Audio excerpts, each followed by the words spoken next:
Inverse of a matrix by elementary operations. किसी भी चीज का इनवर्स निकालना, सबसे पहले हम यह चीज समझेंगे कि किसी चीज का इनवर्स कैसे निकाला जाता है। अगर हम एग्जाम्पल लें, हमने कोई बीकर लिया, बीकर के अंदर 3 डिफरेंट कलर की सैंड डाली, रेड, ग्रीन, ब्लू।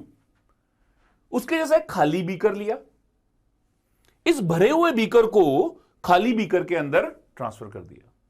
क्या होगा? जो सबसे ऊपर वाला सैंड होगा वो सबसे नीचे चला जाएगा, बीच वाला बीच में रहेगा और सबसे नीचे वाला ऊपर आ जाएगा। मतलब क्या हुआ? हमने इसका इनवर्स लिया, एक खाली बीकर एक भरे हुए बीकर को खाली में डाला, जो भरा हुआ बीकर था वो खाली हो गया, जो खाली बीकर था वो भर गया। अगर मैं यही एलिमेंट्री ऑपरेशन से मैट्रिक्स का इनवर्स निकालना चाहूं तो मैं क्या करूंगा? मैं एक खाली मैट्रिक्स लूंगा जिसे मैं आइडेंटिटी मैट्रिक्स कहता हूं। मतलब A is equal to I dot A।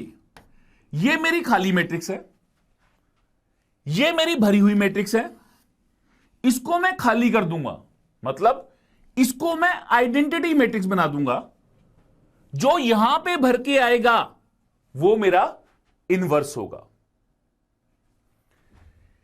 If A can be written as product of 2 matrix B into C। हम B को प्री मैट्रिक्स कहते हैं, C को हम पोस्ट मैट्रिक्स कहते हैं।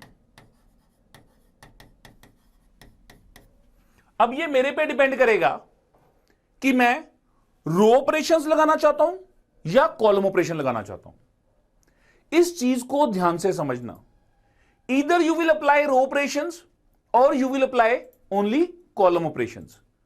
अगर मैं रो ऑपरेशंस लगाता हूं तो it will affect on pre matrix. अगर मैं रो ऑपरेशंस लगाता हूं तो वो किस पे इफेक्ट करेगा? प्री मैट्रिक्स पे। अगर मैं कॉलम ऑपरेशन लगाता हूं तो वो किस पे इफेक्ट करेगा? पोस्ट मैट्रिक्स के ऊपर। तो ये मेरे पे डिपेंड करेगा, either I will use only row operations और I will use only column operations. जो मैंने खाली मैट्रिक्स लेनी है वो क्या होगी? अगर तो मैं रो ऑपरेशंस लगाना चाहूं तो I will take A is equal to I dot A। अगर मैं कॉलम ऑपरेशंस लेना चाहूं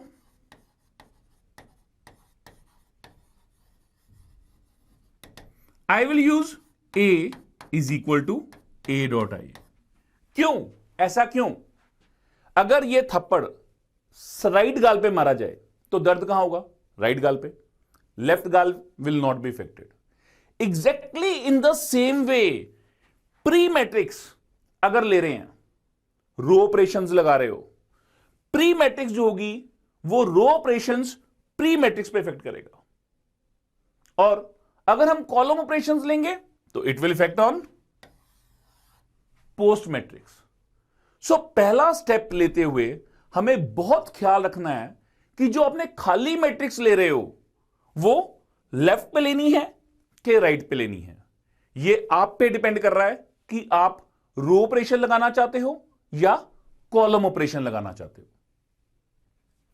now will take an example. A is equal to कोई भी मैट्रिक्स I डॉट A लेंगे। सपोज ये खाली मैट्रिक्स ली है, ये भरी हुई है। अब एक चीज दिमाग में रख के चलना, अगर मैं रो ऑपरेशंस ले रहा हूं तो मैं I डॉट A लूंगा। जब भी कभी लूंगा मैं A को ऐसे लिखूंगा A11, A12, A21, A22। This is 1 0 0 1। मैं जो ऑपरेशन यहां पे लगाऊंगा वही ऑपरेशन राइट हैंड साइड पे लगाऊंगा। क्यों? क्योंकि साइन ऑफ इक्वलिटी है। अब मेरा पहला स्टेप क्या होगा? इस एलिमेंट को 1 बनाना। इस एलिमेंट को 1 बनाना।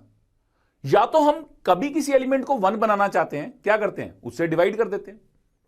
लेकिन जब भी कभी पहले स्टेप में डिवाइड कर दोगे, कैलकुलेशंस इनलार्ज हो जाएंगी, इन लेंथन हो जाएगी, प्रॉब्लम बढ़ती चली जाएगी।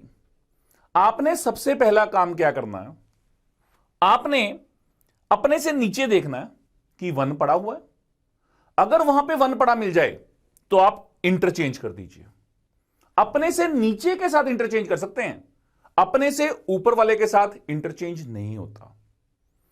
इस 2x2 में we are having only 2 rows, you just have to see, अगर यहां पे 1 पड़ा है तो इन दोनों को इंटरचेंज करके यहां पे 1 बना सकते हैं। अगर किसी में भी 1 नहीं पड़ा, कॉलम 1 में कहीं पे 1 नहीं है, तो आपके दिमाग में आना चाहिए कि मैं किस तरीके से ऑपरेट करूं, ऑपरेशन लगा के 1 बना सकता हूं। जैसे यहां 5 है, यहां 2 है, तो R1 tend to R1 minus 2R2, 5 minus 4 1 बन जाएगा। अगर बाई चांस यहां दोनों इवन नंबर हैं, only under that condition we will divide. When you divide the number A11 you get 1। पहला स्टेप यहां पे 1 बनाना। इस 1 से इस एलिमेंट को आपने 0 बना देना। इस 1 से इस एलिमेंट को आपने 0 बना देना। वो कैसे, A21 से इसको मल्टीप्लाई करो and subtract them, R2 tend to R2 minus A21 R1। पहला स्टेप यहां 1, दूसरा स्टेप यहां 0। In third step you will make this element to 1। आपको अब इसे 1 बनाना। इसके लिए कोई सब्स्टिट्यूशन नहीं है, हमारे पास नीचे कोई एलिमेंट नहीं है, हमें डिवाइड ही करना पड़ेगा। जो भी एलिमेंट होगा यहां पे 5 है, 4 है, 5 से 4 से डिवाइड कर दीजिए, ये 1 बन जाएगा। Using this 1 you make this element to 0। दिमाग में सिर्फ एक छोटी सी चीज को बिठा लीजिए, ये जो स्टेप हैं इनको स्ट्रिक्टली फॉलो करना। अगर एक भी एलिमेंट आपने पहले इधर से उधर कर दिया तो जो आपने पहले काम किया होगा 101 बनाया होगा वो हिल जाएंगे। मतलब सबसे पहले यहां पे 1, फिर 0, फिर 1, फिर 0, इस तरीके से फॉलो करेंगे। यह मैट्रिक्स आइडेंटिटी मैट्रिक्स बन जाएगी। जो ऑपरेशन आपने यहां पे लगाए हैं वही ऑपरेशन अब आप यहां पे लगाएंगे, हर एक स्टेप बाय स्टेप के साथ। तो क्या होगा, ये जो खाली मैट्रिक्स है, आइडेंटिटी मैट्रिक्स है, ये भर जाएगी।